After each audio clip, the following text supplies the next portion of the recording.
Alors, mercredi, 1er Sivan, Bamidbar, chapitre 3. Suivent les générations d'Aaron et de Moïse, à l'époque où l'Éternel parlait à Moïse sur le mont Sinaï. Et ceux-ci sont les engendrements de Aaron et de Moshe. Mais seuls sont mentionnés ensuite les fils de Aaron, appelés engendrements de Moshe. C'est parce qu'il leur a enseigné la Torah, ce qui nous apprend que quiconque enseigne la Torah au fils de quelqu'un, l'Écriture le considère comme s'il l'avait engendré. Sanhédrin 19b. Amen. Au jour où Hachem parle à Moshe, ils sont devenus ses descendants car il leur a enseigné ce qu'ils avaient appris de la bouche du Tout-Puissant. Amen. Voici les noms des fils d'Aaron, l'aîné Nadab, puis Abihu, Elazar et Itamar. Ce sont là les noms des fils d'Aaron oints en qualité de pontife, auxquels on confiera le sacerdoce. Or, Nadab et Abihu moururent devant le Seigneur pour avoir apporté devant lui un feu profane dans le désert de Sinaï. Ils n'avaient point eu d'enfants, mais Elazar et Itamar fonctionnèrent sous les yeux d'Aaron leur père. Sur la face d'Aaron, de son vivant, l'Éternel parla à Moïse en ces termes. Fais approcher la tribu de Lévi, et mets-la en présence d'Aaron, le pontife, pour qu'ils l'assistent. Ils le serviront. Et en quoi leur service consistera-t-il? Ils en garderont sa garde, verset suivant, car c'est à elle qu'incombait la garde du sanctuaire afin que ne s'en approche aucun profane. Comme il est écrit, toi et tes fils et la maison de ton père avec toi. Vous porterez le crime du sanctuaire. Infra 18.1. Et les Lévim l'y aidaient, ce qui constituait leur service. Ils rempliront sa tâche et celle de toute la communauté devant la tente d'assignation en faisant le service du tabernacle. Ils garderont sa garde, l'attribution à quelqu'un d'une autorité dans la fonction dont il est investi et qui a charge d'exécuter est toujours appelé garde. Dans l'écriture, dans la Mishnah, comme il est dit à propos de Bishtan et Teresh. Mais ma fonction, Mishmarti, et la tienne ne sont pas les mêmes. Megillah 13b. Il en va de même à propos des équipes de garde. Mishmarot, des Kohanim et des Lévim. Ta'anit 27a.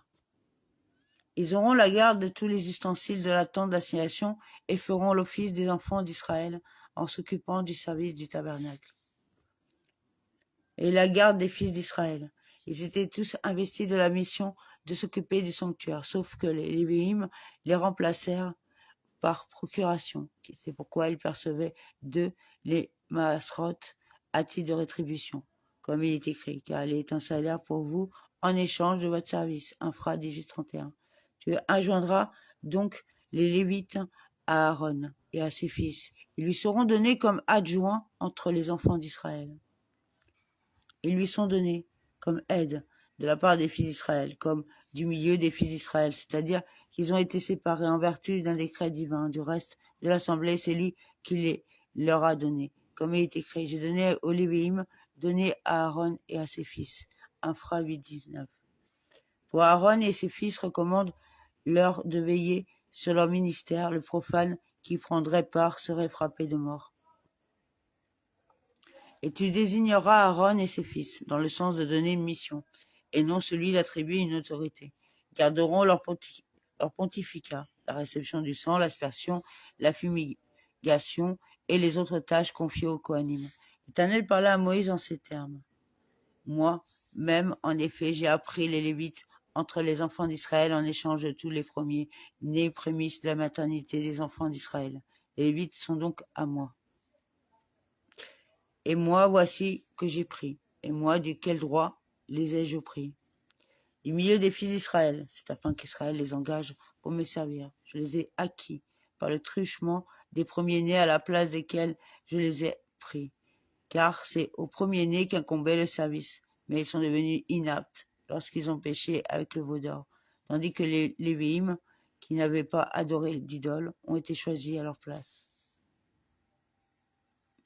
Car tout premier-né m'appartient. Le jour où j'ai frappé tous les premiers-nés du pays d'Égypte, j'ai consacré à moi tout premier-né en Israël, depuis l'homme jusqu'au bétail. Ils m'appartiennent à moi, l'Éternel.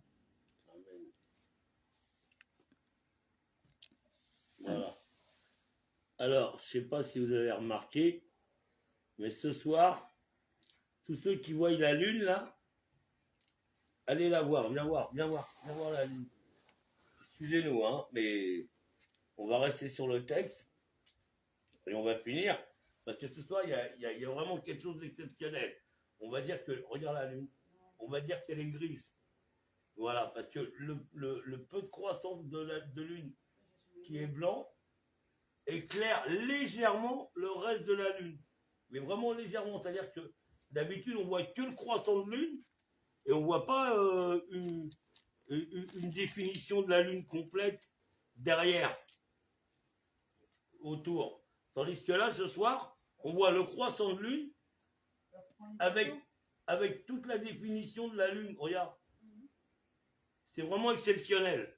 Si vous pouvez regarder et observer, voilà. Non, c'est vrai ou pas? Tu le vois ou pas? Je t'explique. Voilà. Donc, sortez dans vos jardins, à la fenêtre, si vous pouvez, et allez observer cette lune, et faites une bénédiction pour toutes ces merveilles qu'Hachem nous procure, pour nous encourager et nous montrer son chemin. Voilà. Que nous puissions garder comme cap jusqu'à la fin de notre persistance dans la joie et la sérénité, et puis Toujours pour la dans une assiduité. Toujours pour la réfoua chez les mains. Toujours, oui, pour la réfoua chez les mains de Madame Palermo à Rousse. Pour la paix, pour la... Voilà. Pour la paix, pour la santé, pour tout, quoi. Et pour les autres, hein, c'est pour tout le monde. Hein. Et que ça puisse susciter une action dans le monde entier. Vu tous les noms qu'on a cités de la famille, qui sont déjà partis, qui eux aussi ont participé à ce monde aujourd'hui sur lequel on est posé et on marche, parce que leur vie a été jonchée de bonnes actions et de miracles que l'on pourrait compter, ni même avec une calculatrice ou un... C'est des choses qui sont, voilà, immenses, grâce à Dieu, qui leur a permis. Amen.